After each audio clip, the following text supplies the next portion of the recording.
তাআলার জন্য যে রব্বুল আলামিন আমাদেরকে সালাতুল মাগরিবের নামাজের পরে জান্নাতি বাগানে যে আল্লাহ পাক আমাদের সকলকে আসার বসার তৌফিক দান করলেন, আমরা সবাই দিল থেকে শুকরিয়া আদায় করি। সকলে বলি আলহামদুলিল্লাহ। লক্ষ কোটি দরুদ বর্ষিত হোক শ্রেষ্ঠ মানবতার মুক্তির দূত আকাইদার নাম তাজদারে মদিনা বিশ্বনবী হযরত মুহাম্মদুর রাসূলুল্লাহ সাল্লাল্লাহু আলাইহি ওয়াসাল্লামের উপর।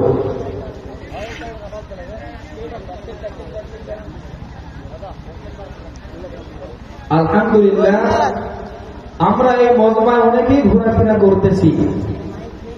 আমি দেখলাম বাজারের মধ্যে অনেক মানুষ তারা দুনিয়া নিয়ে ব্যস্ত ঘোরাফেরা করতেছে, আর এখানে জান্নাতের বাগান, এখান থেকে আমরা আপনাদেরকে ডাকতেছি। এরপরও যারা ঘোরাফেরা করতেছেন বাজারে দোকানে, অনর্থক সময় নষ্ট করতেছেন, যারা সময়ের মূল্যায়ন করতেছেন না, আমি মনে করি তাদের কপাল পোড়া। জান্নাতের বাগান এত দামি, এখানে আসলে আল্লাহ রাব্বুল আলামিন আপনার আমার সগীরা গুনাহ খাতাগুলো মাফ করে দিবেন, বলেন সুবহানাল্লাহ।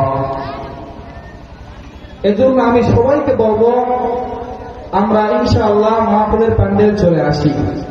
আল্লাহ সবাইকে আসার তৌফিক দান করুন। আমরা সকলে বলি আল্লাহুম্মা আমিন। আরো জোরে বলি আল্লাহুম্মা আমিন। আলহামদুলিল্লাহ, আমাদের মাঝে আমাদের উস্তাদুল আলিম চলে আসছেন। আমি বেশি কথা বলবো না, তো সংক্ষেপে একটা কথা বলতেছি। আমরা এখানে আসছি আল্লাহ তাআলার নিয়ামত, যারা বসতে পারছে আল্লাহ তাআলা আমাদেরকে কবুল করেছেন, তারাই আমরা বসতে পেরেছি। এজন্য আল্লাহ তাআলা দরবারে দিল থেকে শুকরিয়া আবার আদায় করি, বলি আলহামদুলিল্লাহ।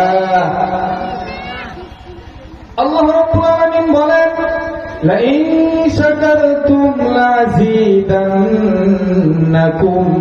ওয়া লাইন কাফারতুম ইন্না আযাবি লাশাদীদ। আল্লাহ পাক রব্বুল আলামিন বলেন, কোন বান্দা যখন আমার নিয়ামত খায়, আমার নিয়ামতের শুকরিয়া আদায় করে, রব্বুল আলামিন ওই বান্দার নিয়ামতকে বাড়ায়া দেয়। তুমি সুবহানাল্লাহ। আর যে বান্দা আমার নিয়ামত খায়, আমার নিয়ামত ভক্ষণ করে, কিন্তু আমার নিয়ামতের শুকরিয়া আদায় করে না, আমি রব্বুল আলামিন ওই বান্দার নিয়ামতকে